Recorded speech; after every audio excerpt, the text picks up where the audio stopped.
amo. So kailangan niya magbayad og 120,000 or 8,000 real. So sa Pilipinas 120,000. So kailangan niya to bayaran. So gahapon nakita na lang namo iyang post, nag-immediately post siya kay nakinakaw lang siya na nag-post kay gikuhaan na siya og wifi og iyang SIM. So ang pakita niya gipa-empake siya kay gibaligya na siya. So wala na mi kabalog asa na siya karon kay dili na siya online. Okay. Asa man siya nga nasod? Naa siya diri sa Jeddah, Saudi. Jeddah, Saudi. Kano siya naabot sa Jeddah, Saudi? Wala pa na ako siya na kay bag-o lang siya nga nag-abot diri Wala kayo na ako siya napatan-aw kung pila na ka siya kabulan basta bag-o pa lang siya diri Okay. Kabumbo. Wala moabot og 3 ka buwan, Nasa 5 months na yata siya. 5 months. Unsa iyang trabaho diya sa Jeddah, Saudi? Balay, Katulong. Kasi tanan, pangan ani niya? housemaid po. Kasi pangan ani niya, ma'am? Ang nakabutang lang sa kay wala siya nabutang nga nga sa iyang kadali wala nabutang iyang exact name o iyang agency. Ang nabutang lang niya ang nakaibawan lang namo iyang account is Rofa Abaw. Abaw ang iyang apelyido. Okay. So taga Bacolod siya. Taga Bacolod. Okay. Amiga nimo ni dili? Dili kabumbo ba na ngayon lang siya tabang sa kuha sa mga page namo. Nangayo siya og tabang sa mga page ninyo. Sige. Nganong di naman siya ganahan mo trabaho sa iyang amo? Wala pud may direction na wala siya gi-info kay ang iyang tulugan makit-an sa iyang amo. Gawas sulod daw iyang amo sa iyang tulugan so wala siya safety Then wala mi kaayo siya info nganong nga nag-refuse work siya. Ang iyaha lang gusto niya lang mag-uli. So wala mi kabadogon sa joy kuan kay gamay ra iyahang post sa amo ang page ang iya lang mga pangayo tabangan lang siya kay dili niya kaya ang trabaho. Okay. Unsa may profile picture aning Rofa Abaw kaya mo pangitaon? Rofa Abaw, medyo sexy siya ba? Oh. Naamali spaghetti So, kitang cleavage mao ni, spaghetti kitang cleavage. oo. So, pwede kong manawagan kabombo. Aysa kaya among gud gipangita ning iyang Facebook kaya among chatan. Ang iyang Facebook page Rofa Abaw nga naay 6.7 nga followers. Nya spaghetti o nya kitang cleavage mao na. Opo. Okay. Naka-post man siya December 3. Mura man siya malipayon lagi sa iyang mga post. Oo, na malipayon siya sa iyang mga post. Ang ginakabahala po na ako, wala na mo siya gina-interview, o wala na mo siya gina-entertain sa mga post niya sa amo ang page kay tungod makita namo sa iyahang actually dati pa na siya ga-post sa page namo nga manghanyo jud siyang paulion siya kay dili niya kaya. So ang kakuanahan namo ang iyahang na-check na ko iyang account naa siya medyo mali didto sa iyang mga post and then wa ko kabalo kung mao ba na ang rason or nakita ba sa iyang amo iyang mga post mao ang gibaligya siya. Kay ang mga post mga siksi man ni unya. Kuya magmahilabtan sa siyang amo ani kay siksi man. Mao gani na kabombo no gawa sa sobra siyang kwarto di ay. Naadjud para sa kuan na siya lapses ana din pero wala ko kabalo kung makita niya na siya sa iyang amo paki-inform na lang sa iyang mga family or wala na may kabalo og asa siya kay delikado jud iyahang sitwasyon kung tinuod man naghawa na siya so dili na namo siya makontak wala na siya makontak diri so nasa lapses ana so just inform lang sa family niya kay kabalo ta mali iyang gihimo pero tao gyapon siya na kailangan nato siya tabangan kay dili na nato hulaton nga bangkay na pod siya pa na makitan Bitaw no. So sa ato pa bawal pa siksiksi ang mga babae diya sa Jeddah, Saudi. Um, Actually, kabombo, pinakabawal na diri. So, ayahang account naka-public, tapos naka-sexy, tapos ang may gamit siyang anak na napicturan niya, so which is pinakabawal na diri sa Saudi. And sa mga employee nato diri, pinakabawal na i-post sa social media iyang anak. So, basig maunay rason nga nung ginapalisdan siya sa iyang amo. So, wala na ko kabalo. Bawal mag-post og picture sa anak? Bawal na bawal po yun. Uy, nganong bawal man ka mag-post og picture sa anak sa amo? Bawal po yun. So, dito po sa Pilipinas, sa briefing, bago pa po tayo pinapaalis, pinakabawal po yun.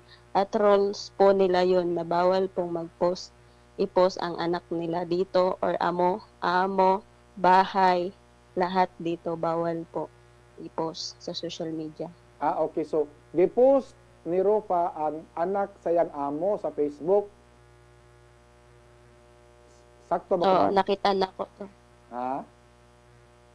Nakita na ko siya na nag-post niya iyang gibantayan na anak sa amo. So, wala may ako ang iniisip maunay rason nga nung gusto siyang ibaligya sa iyang amo. So kung ang amo ang reklamo ubang amo pwede siyang ikulong, pwede siyang kasuhan tungod anang pag-post niya sa iyang anak. Sige, ato na follow up ma'am. O sa imong panawagan gani ma'am, ato maliko sa imong panawagan gani. Napapod ko panawagan sa isa pod din sa Pilipinas, wala na ko nakuan ihang name. So ang nag-ingon po siya, nag-chat sa ko ganina nga 2 weeks na siya na nakakulong kasi gusto niya mag-refuse ng work. So pinapawayad po siya ng 9,000 real. So nasa 150 plus thousand po yun sa Pilipinas. So nanawagan po ako doon sa may mga kaanak na kumustahin niyo po yung mga family niyo dito sa mga OFW kasi hindi po natin alam kung ano po yung nangyayari. So which is may bawal po na ginawa si kabayan, kailangan niyo pong i-follow up kasi sobrang delikado po yun. Pag ganun na po na pinaalis na siya ng amo niya, hindi na po namin alam, hindi na po namin makontak kung nasaan po siya kasi hindi po siya ibabalik sa agency niya. So lahat po ng humihingi ng tulong, i-make sure lang po ninyo na wala po kayong mali. Kasi tayo po yung dehado. And tsaka po nanawagan po ako sa mga lahat ng OFWs na kung ano po yung bawal, sundin po natin. Irespeto po natin yung mga religion nila na alam natin na bawal gawin. So para hindi po tayo mapahamak, yun lang po, sundin po natin, respeto po. And then kung bago po kayo pumunta dito, siguraduhin niyo pong kaya ninyo yung trabaho na 20 hours, 4 hours sleep, and then 20 hours naggising at trabaho dito, trabaho doon. So para po maiwasan natin yung mga aksidente na pinapatay, pinapakulong, respeto po. Alam po natin po na bawal yun. Saka sa doon po sa nag-post na binastos siya ng amo niya kasi naka-spaghetti maliban dito kay Ma'am Rufa, naka-public pa yung account. So pasensya na po kung hindi ko po kayo ma-entertain kasi may mali po kayo. Pero sa lagay po ni Ma'am Rufa na nag-post na po siya na pinaalis na siya ng amo niya. So ang sa family niya po, makipag-coordinate na po kayo sa OWA, sa polo kung saan po malapit or sa agency niya po. Oo. Kisa mas itong nag-post ka nag-spaghetti nga sa to gimaltrato siyang amo. Nag-post po, nagla-live po siya, naka-spaghetti sa kwarto niya, pero bigla pong pumasok yung amo niya. So which is, kung gagahasain man po yun siya, is kasalanan niya na po yun. Kasi alam niya pong papasok yung amo niya sa kwarto niya, ba't po siya nagpa-sexy? So, konting ingat po tayo. So, alam po natin kung galawan ng amo natin. So, wag na po tayong magpakita ng motibo. Sa mga nangyari ngayon, karamihan po, kasalanan po din natin mga OFW. Wag natin sisihin ang mga agency minsan na hindi kayo ire-rescue kasi bawal na bawal po yung ginawa ninyo. Kung hindi ko lang po nakita yung post ni Ma'am Rofa na paalis na siya sa amo niya, hindi niya alam kung saan siya ipunta or ibenta na daw siya. So, hindi po ako sana manawagan sa kanya. Oo. Kinsa man tong babae nga nag-post sa Facebook nga nagspaghetti nga nisulod yang amo, lahi pud to. Kinsa man to siya? Lahi po to kabong no, wala na lang na ako siya gi-entertain kay daghan kay nagbas sa iya ha.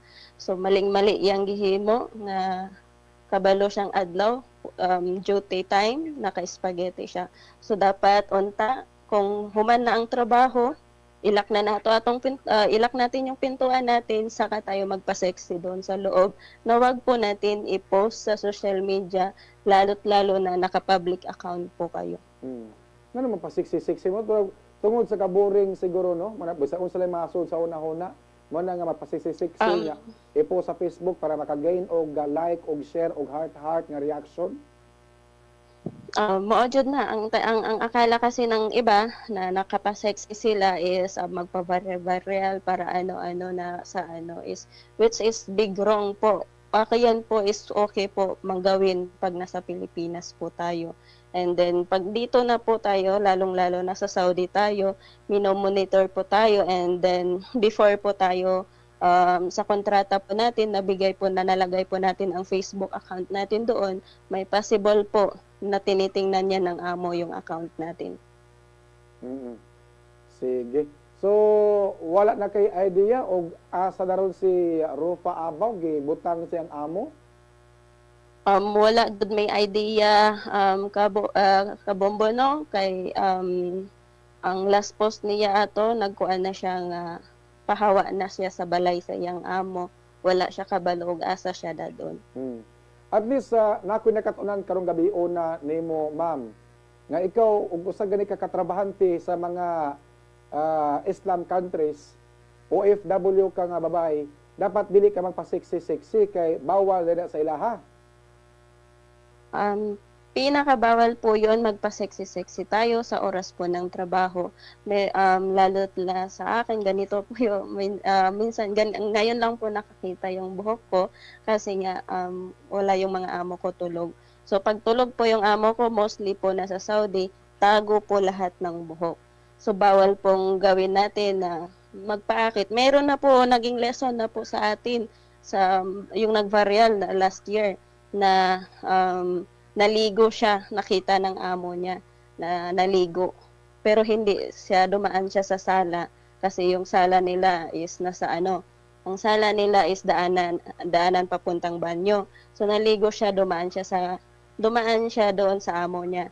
So nakita ng amo ng babae, medyo naakit yung amo niyang lalaki sa kanya. Mas mabait po yung amo niya, wala pong ginawa sa kanya kundi pinauwi siya agad-agad sa Pilipinas. Bakit ganyan ang ibang amo, ma'am, na makakitag Pinay nga siksi kay luguson man? We respect po sa Arab country. Wala po kasi dito na sa gawas, lahat ng labandera, cook, cashier, lahat doon lalaki po. Uy, mo ba?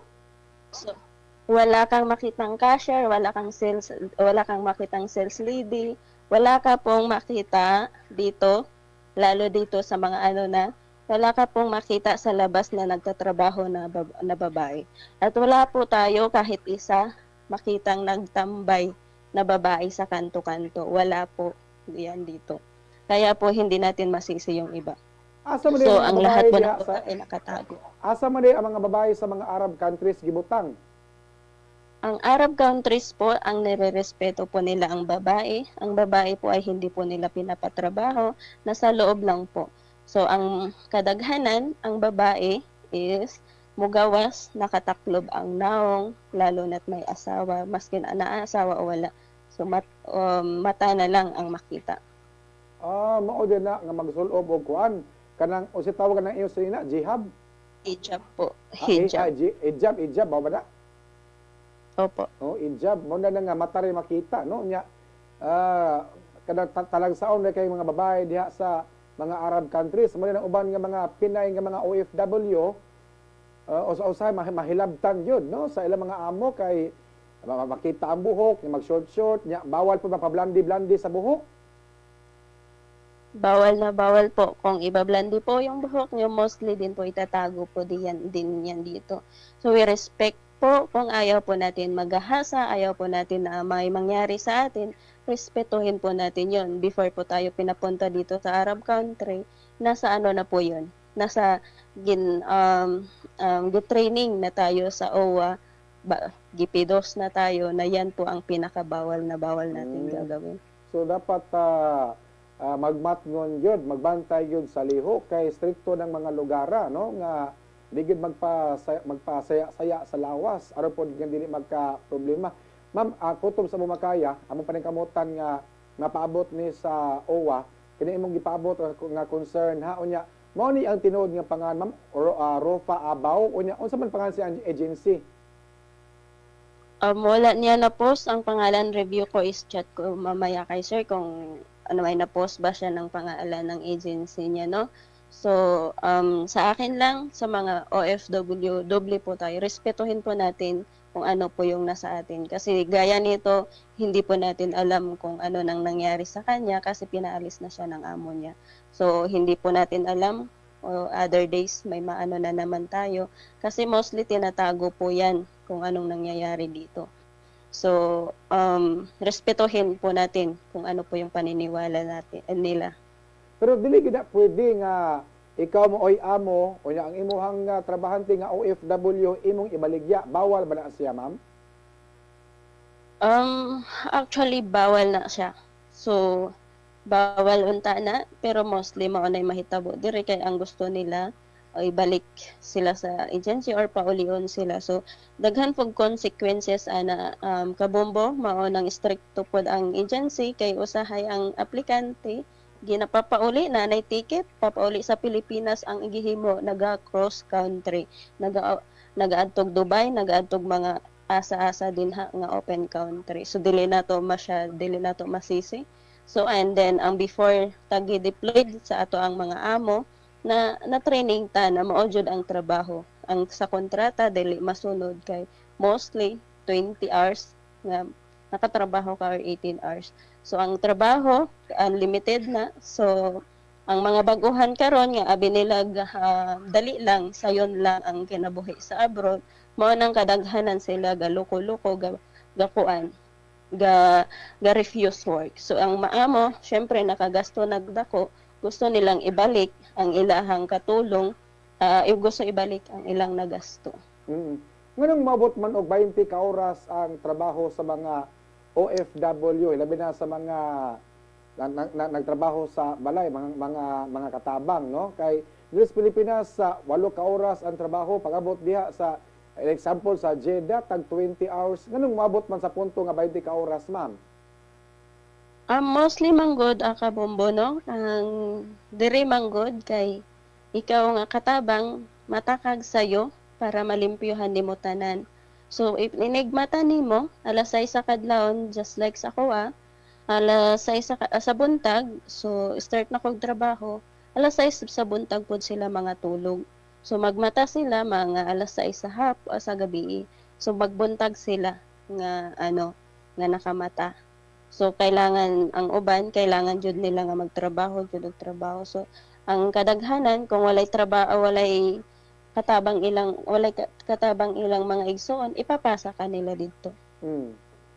So kung panitan ang relative sa imong amo walay katabang, pwede nga ikaw nga nagtrabaho sa imong amo ipagamit ka nga to sa relative sa imong amo ato ka mo trabaho sa pikas balay. Oo, kabombo, no? Kay mao jud na realidad diri kay ipapasa jud kanila maskin unsaon natong tago pero mao nay ka tinuoran nga dili lang isa ang imuhang amo dinhi sa uban nasod pag-abot nimo daghan mo og dili ka mag-expect nga nakay saktong tulog, nakay saktong pahulay, nakay saktong kaon. So dire trabahong kalabaw. So kapuya no nga nagatiman ka, naglimpyo ka sa balay sa imong amo, ini kahuman, ini kahapon ato na pud ka limpyo sa parinti sa imong amo, lain na pud balay nga imong karon nga trabahoon. So nagpasalamat ug dako ma'am nga na-interview ti ka para mahibaw daan ang katong mga nagplano nga mga abroad, ang mga nagplano nga magsilbing katabang sa uban nga mga nasod nga di in town sayon, dili in town lalim ang inyong nagian karon isip mga OFW, hilabi na nga naron sa mga Arab countries.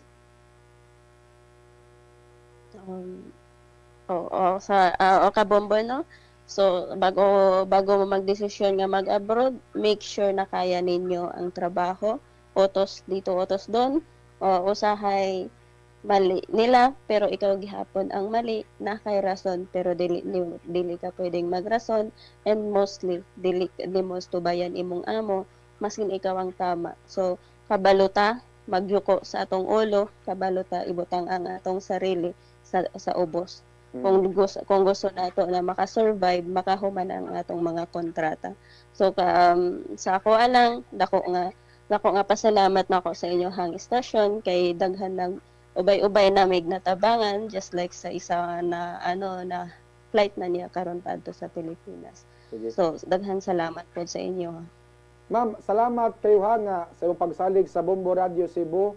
Unya, bisag di nimo niya close friend apan gumikan kinaluoy ka mo nang imong gipaabot imong concern sa imong sibiyanan atong paninguhaon kutob sa atong makaya nga malocate nato asa ni gibutang ron ang kining si Asertin na Rufa Abaw ang kinsa nga nigtabang matabangan siya kay gibaligya kuno siya sa iyang amo.